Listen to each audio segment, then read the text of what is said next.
Hello and welcome to another anime lore and theory video, and today I will take a look at how the Goblin Kingdom in Overlord looks like and why it is able to survive in a place where most human nations would be eaten alive in the most literal of senses. But before we are going to take a closer look at any of this, let me quickly thank my Patreons for supporting this channel and say my thanks to all users of the YouTube thanks function for making one-time donations. Also, this video has a full-length companion video about why a realistic Goblin Kingdom would probably be very much like the Death Korps of Krieg, instead of a normal medieval-style monarchy. And with that said, let's dive into the topic at hand. And I think we will start with what we actually know about the Goblin Kingdom itself. Well, it's further inside the continent and not marked on the world map, which is quite surprising, since goblins, who usually inhabit human territories in the more forested and hilly regions, and organize themselves into more tribal communities at best, often as just servants or subordinates of ogres and other large powerful beings, would usually lack the military might to actually found and defend their own kingdom in these rather hostile regions. But still, the very fact that the Goblin Kingdom exists at all under these rather dangerous conditions is nothing short of remarkable, because the human realms, which exists on the edge of the nameless continent where monsters are relatively weak, would not be able to thrive in these hostile regions. And even in their very, at least by comparison, safe region, they would go sooner or later extinct without the strongest human nation, the theocracy of slain, protecting them. This in turn suggests that the goblins must have a power similar to that of the theocracy of slain to defend themselves against their enemies, because in the inner part of the continent things are much harsher. For example, the Troll Kingdom is known for viewing humans as a food source and not as equals, and the two war trolls we encountered in the story either built a small realm in the vast forest of Top, a place much too dangerous for mere humans to settle, all on their own strength alone, which is what the mighty Gu did, or made a name for themselves in the amphitheatrum of the Empire of Baharut, like Goblin did, the champion of the Colosseum. And the champion of the Colosseum remained undefeated for many years, despite numerous powerful challengers. Only after finally meeting Einsul Gon, he lost in battle. And Goblin was so strong that even the theocracy of slain became interested in letting him fight for humanity, which is relatively surprising because the theocracy is anthropocentric to the point of wanting to eradicate anything sentient and non-human. So the strength of Goblin, and of course the situation in which Slain finds itself, forced it to compromise between their own ideals and their political reality. And even the Minotaur Kingdom, likely founded by a player who came to the New World more than 200 years ago, and who played a Minotaur avatar, only managed to slightly elevate humans.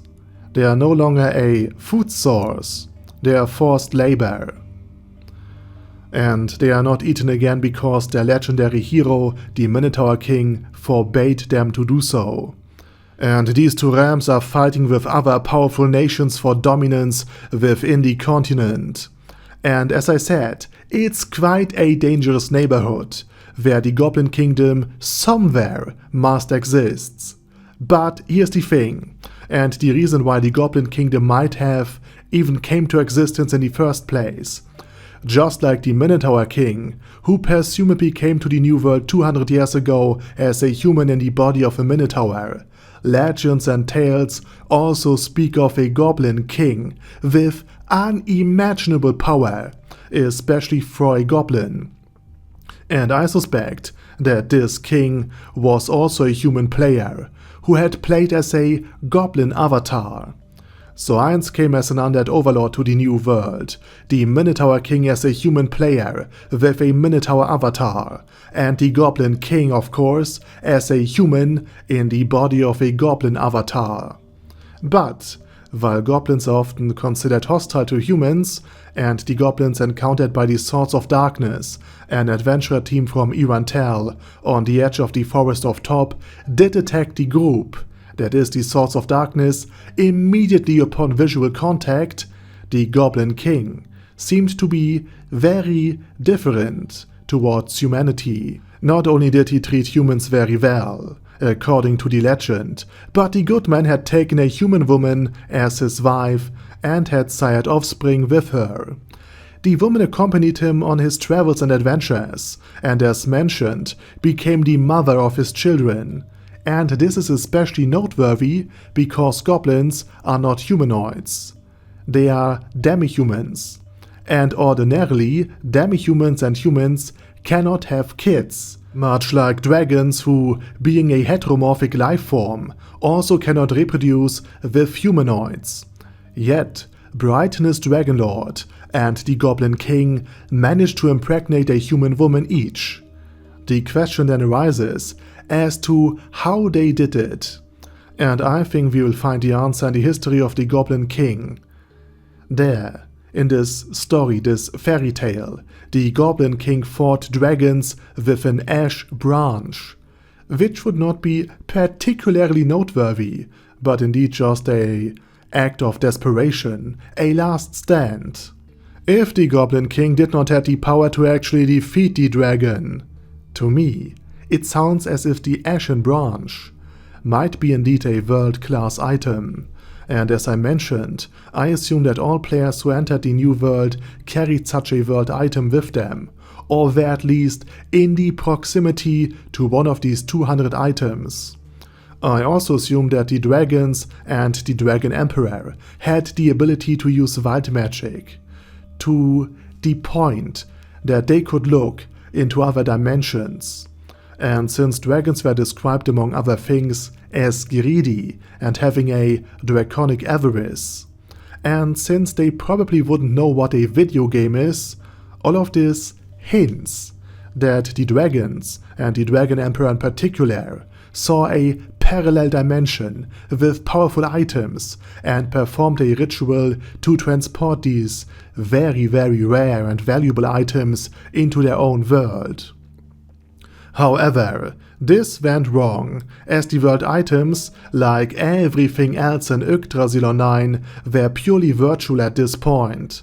As a result, the wild magic of the dragons was used to materialize the players in their avatars in the new world instead, along of course with the world items, which also would make a counterspell, another grand ritual to send all of these things back.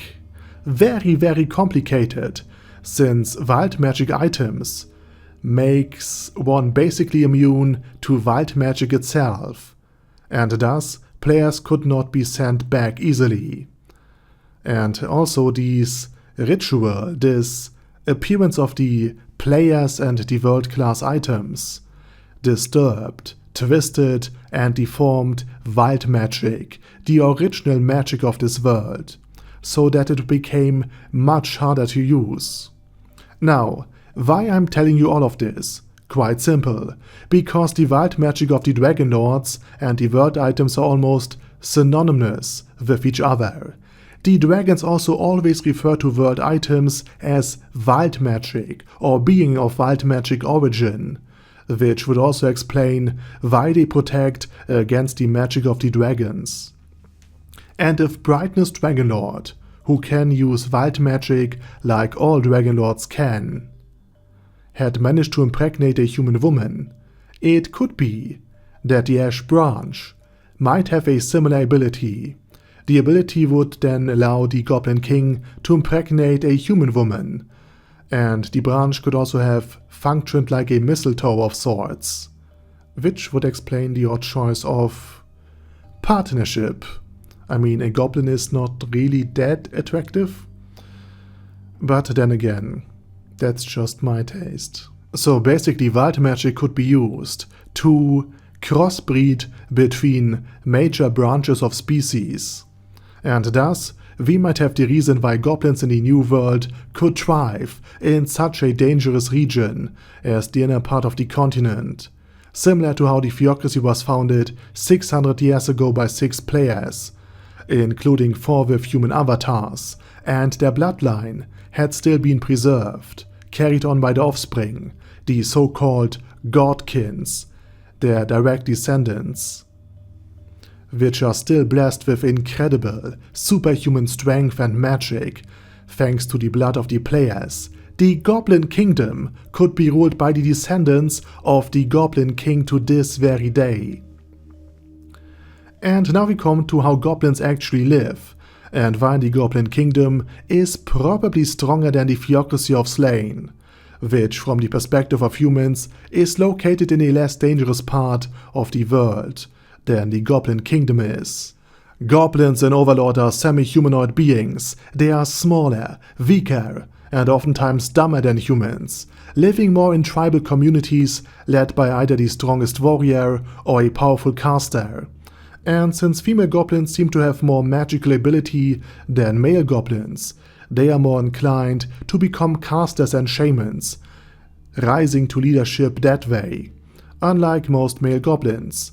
But then again, this is just a general trend. It is also not uncommon for goblins to raise wolf pups, to use them later as mons. The intelligence of a goblin, combined with the sheer speed and agility of a wolf pack, makes them much stronger together. Oh, and there are also goblin subspecies, such as the hobgoblin, which possess human-like intelligence and stronger bodies, representing the further evolution of the original goblins, at least of some sort. And the small hobgoblin, rescued by Henry and her goblin troop, had no problem living together with humans, other goblins, ogres, and later the entire goblin army led by Henry as their general.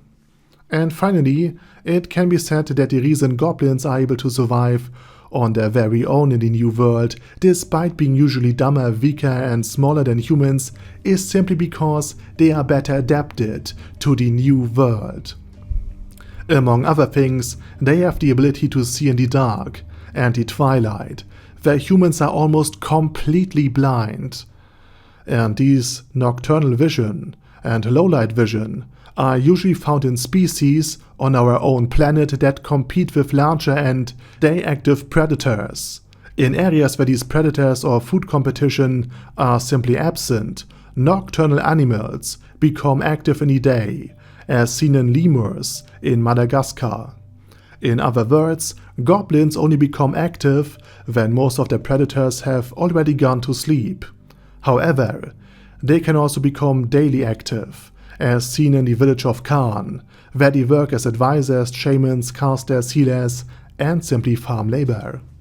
In addition to all of this, they also have an incredibly high birth rate, which compensates for the enormous losses they will still inevitably suffer, whether from being preyed upon by predators like the Barkhest we encountered in the 8th volume of Overlord, or because an ogre could simply not resist eating a goblin. So based on all of this, I believe that the Goblin Kingdom is ruled by the descendants of the Goblin King.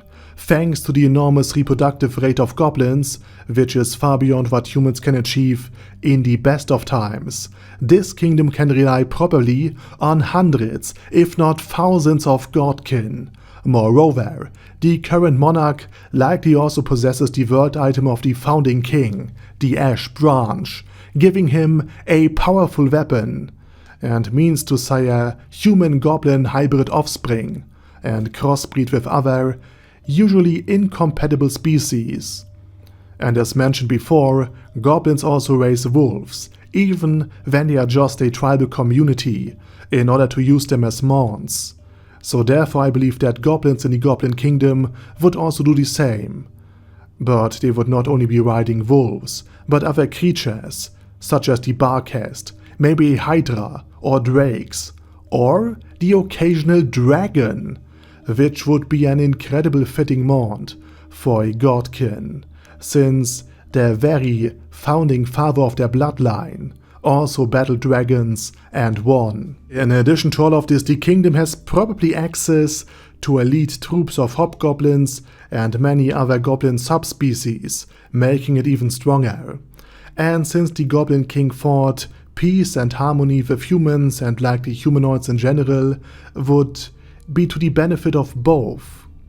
This cultural norm likely also influences the state's policies of the Goblin Kingdom still, and allow them to recruit people from basically everywhere, and deal with anyone who now try to snack on a goblin rather swiftly because of the strength of the hobgoblins and of course the Godkin goblins. And additionally, as mentioned, even normal goblin tribes use ogres sometimes because they need more muscle, and still they can defend themselves against ogres. So therefore, the goblins in the Goblin Kingdom will also have probably not only better weapon than just makeshift spears and shields, but they will have ogre mercenaries. Basically, think of the Ogre Kingdom in Warhammer Fantasy and you will get my drift. They will have ogre mercenaries, they will have mercenaries of other species, and they will have normal goblins clad head to toe in very powerful armor, equipped with rather special weapons. And of course, the Godkins would also have access to the gear of their father, so very potent items from Yggdrasil Online. And to make matters even better, all of this is also combined with an extraordinarily high birth rate. And that's probably the reason why the Goblin Kingdom can exist even after the original founding goblin, the human player, likely died a couple dozen years or so ago. And with that said, I say thank you very much for watching. Please make sure to check out my other companion video about how a realistic Goblin Kingdom would actually work.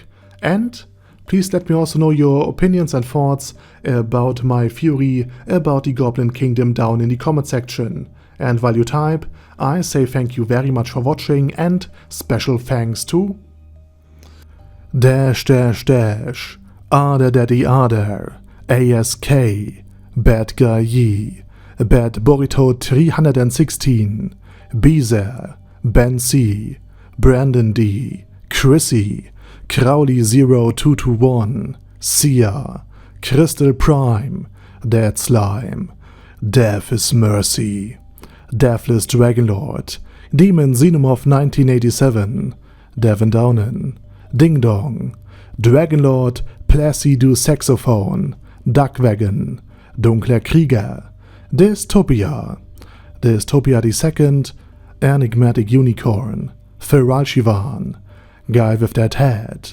Hector Marino, Hoss, Huster, Jacob G, Jana B, Jason, J. Morris, Chromius, Kyle R, Lee K. Long, Legendarius, Lelouch Britannia with a Mustache, Lexus Fox, Lord Nishikian Rai, Lord Touch Me, Lothrazer, Merovec, Mr. Shoes, Mr. Tweaker, Michael R, Michael Y, Nope, Oh Hell No, Normal Toad, Oh Kill, Overlord General Gasper, Paddy Pantum, Personage, Primus 11, Rhinomere, Cune Caracos P, Shangox's Daddy, Shadow Lightning Wolf, Shrine Keeper, Super Tier Magic Batista Bomb, Supreme Cheese, Staris, Ted, Texas Deer,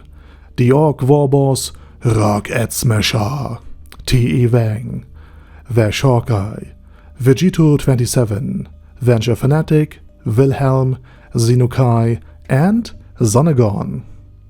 Thanks guys. And anyway, have a nice day and I see you all again soon on my next video.